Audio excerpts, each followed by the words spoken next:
Maligaya ba kayo mga kapatid?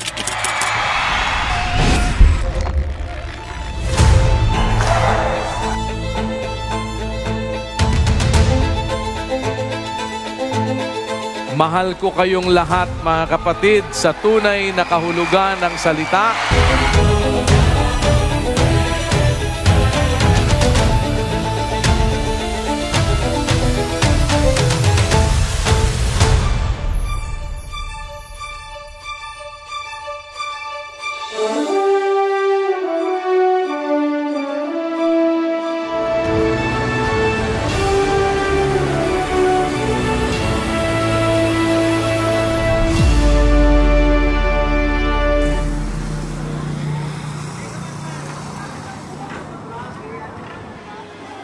I feel blessed kasi dahil naglagay kayo ng medical mission para makakatulong sa mga taong mga nangangailangan, especially do sa person na hindi makaka-afford ng mga free services na binibigay ninyo.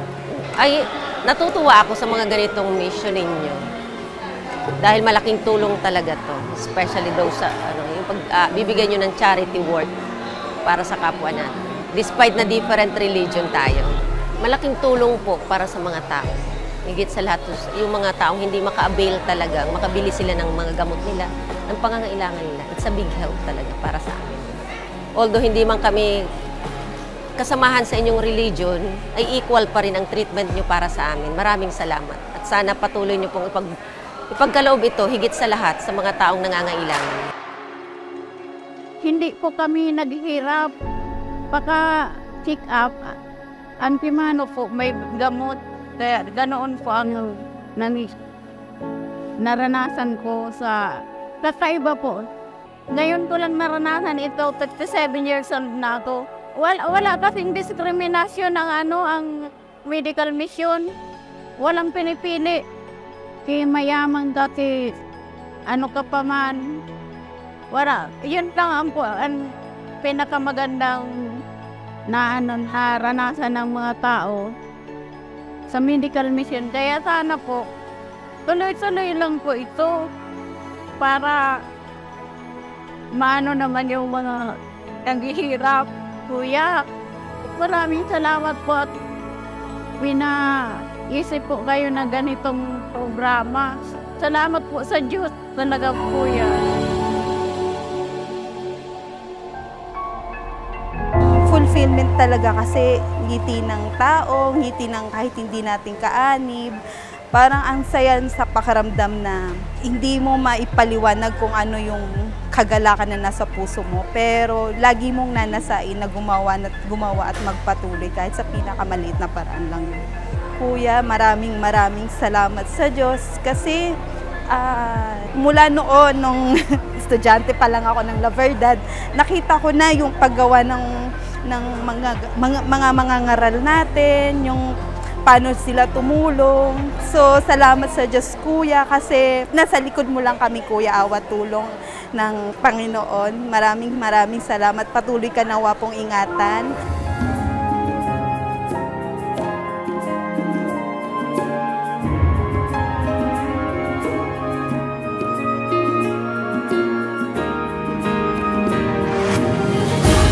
At ito pong ating isinasagawa na paglingap sa ating mga kapwa-tao, sa ating mga kapatid, paggawa ng kabutihan sa lahat, sa bawat pagkakataong mayroon tayo. Ito po ay isang bagay na patuluyan dahil ito ay bahagi ng atin pong buhay. Ito ang atin pong sinusunod na panuntunan na mabubuhay tayo sa bawat araw na ang atin pong ibig na magawa ay yung makasunod sa aral ng Diyos na gumawa ng mabuti sa lahat ng walang pagtatangi.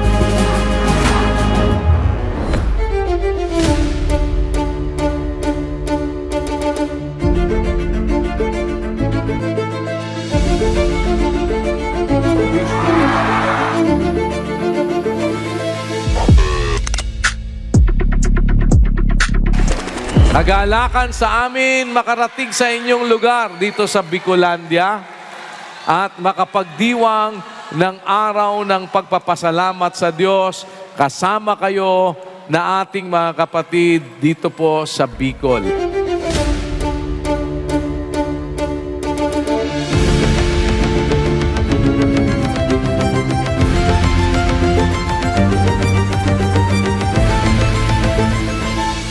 Masaya po ang mga taga Bicol, lalong-lalo na po na nadalaw kami ng aming mangingaral.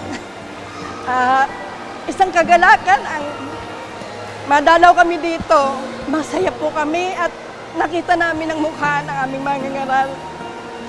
Isang nagapagpapatibay sa amin ang nakita namin siya. Salamat sa Diyos sa isang mangingaral na katulad niya, hindi kami pinapabayaan. Lalong-lalo na sa mga aral, nakakapagpatibay sa amin, mga naririnig naming aral sa Kanya. Salamat sa Diyos, Kuya Daniel, Ate Arlene, isa ka naming matibay na mangangaral na hindi mo kami pinapabayaan. Nararamdaman namin ang iyong pagmamahal sa amin, lalong-lalo na sa pagdalaw niyo sa amin sa araw na ito. Salamat po sa Diyos. Salamat po sa mabubuting balita na lagi mo pong pinapaunawa sa amin. Yung mga aral po na lagi mong ipinabalita sa amin. Ang pagganap ng aming mga tungkulin, yung mga aral na lagi mong pinapatupad sa amin. Salamat po sa Diyos sa isang mangangaral na katulad mo, na lagi mo kaming inaantabayanan, pinapalakas ang aming mga kalooban. Salamat sa Diyos at may mangangaral kaming katulad mo. Lahat ng aming nakikita sa iyo, sana sa maliit na paraan, makaganap din kami ng aming tungkulin. Ay na malaking kagalakan po sa amin sa pagkakataon na ito na binigyan kami po ng kahalagahan na dalawin ng aming mga ngaral. Salamat po sa Diyos sa pagdalaw ni Brother Daniel. Napakasaya po. Halos hindi ko po masabi kung ano ang nararamdaman ng aking kaligayahan, pero napakaligaya ko po na makita ang mga ngaral na lalo't binigyan niya ng halaga kami dito sa Bicol bilang mga kapatid na sumusunod sa mga aral na sa kanyang itinuturo. Salamat po sa Diyos sa mga ngaral na ginagayad niya sa amin. Brother Daniel, salamat po sa pagdalaw niyo mo po dito sa Bicol. Napakalaking kaligayahan po na idulot niyo sa amin, na pagpapalaga po sa amin at pagmamahal mo sa aming Bicolano. Kami po ay nagpapasalamat sa Diyos sa iyong pagdalaw.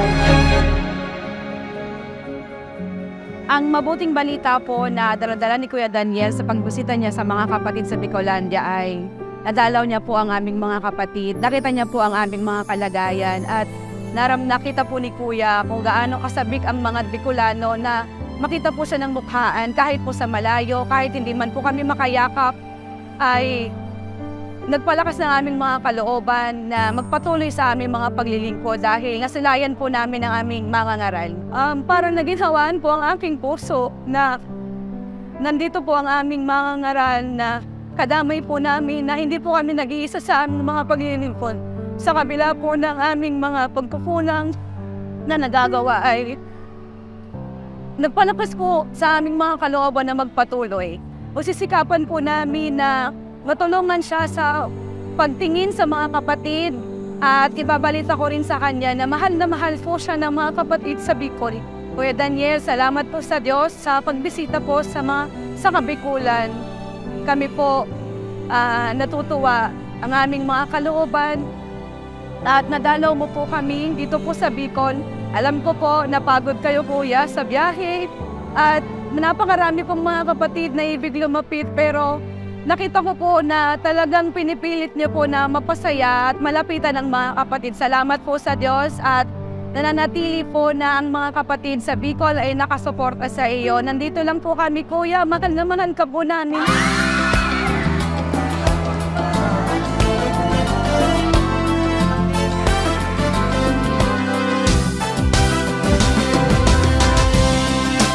Talagang hindi ko po paliwanag po yung saya.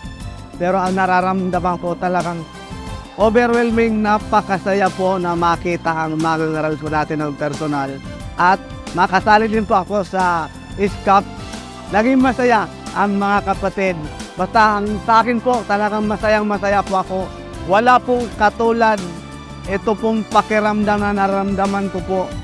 Kumpara sa dati ko po na sinasamahan. Ito po yung pakiramdam na hindi kayang bayaran. Kaya ang akin pong masasabi, salamat po sa Diyos. To God be the glory. Ang isa pong balita po na nakapagpatibay po sa aking kalooban na makita mo po ang ating mga ngaral.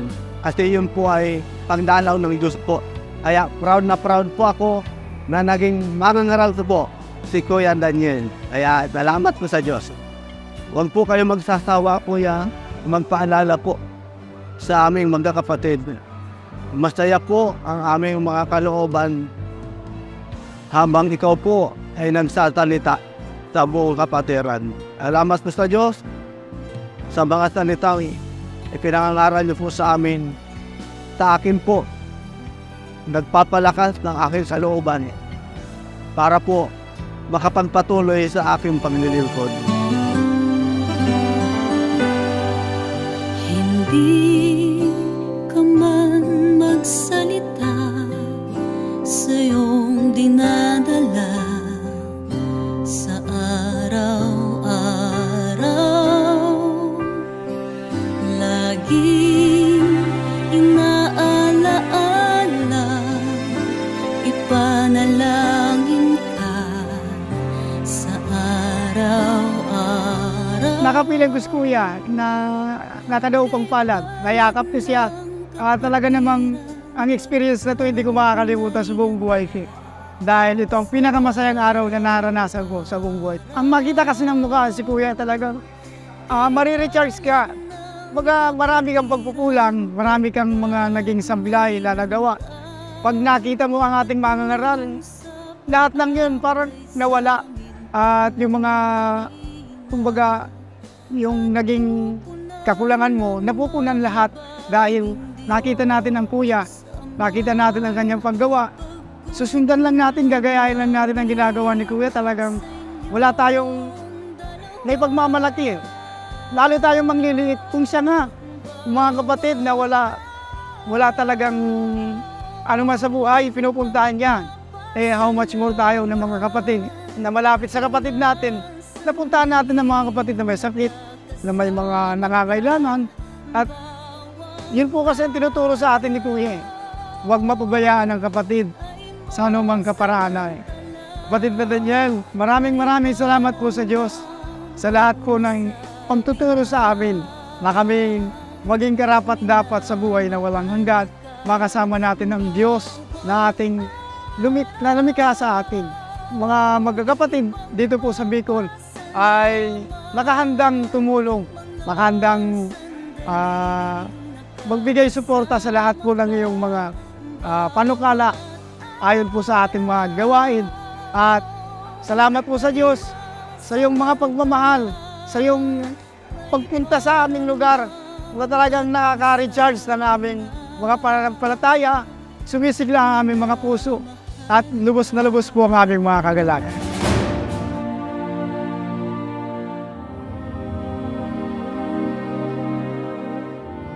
Dalangin ko po ang lahat ng mabuti para sa inyo. Nawa ay lagi kayong maingatan ng Panginoon. At dito sa inyong lugar sa Bicol, sa kabuuan po ng lahat ng mga kapatid dito sa Bicolandia, sana ipagpatuloy ninyo mga kapatid ang pagsisikap na tayo ay sama-samang makapagtulong-tulong sa paglilingapan sa isa't isa, na malayo man kami sa inyo sa katawan, sa tuwin ay mabalitaan namin na kayo ay laging masigla sa paglakad, sa katotohanan at pagkakaisa sa Ebanghelyo.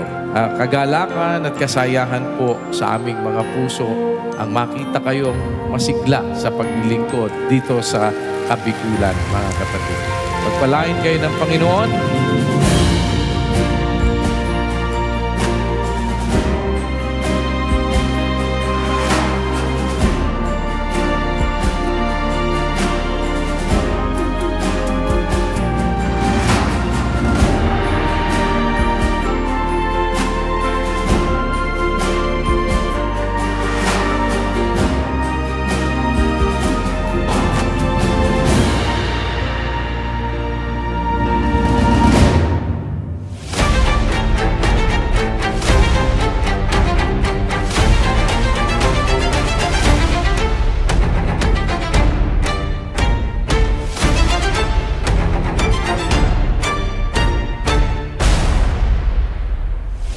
Mula sa Team PRO5, sa Kasurug Cups, ang aming taus-pusong pagpupugay sa members of Church of God International.